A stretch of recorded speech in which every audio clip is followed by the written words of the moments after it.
In this video, I'm going to show you how to fix the MoneyGram payment pending too long.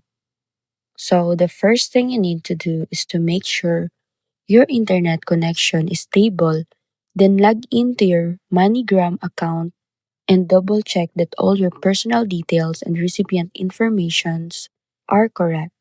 Next, verify your payment method by clicking or checking your bank or card app to see if the charge is still pending or already completed.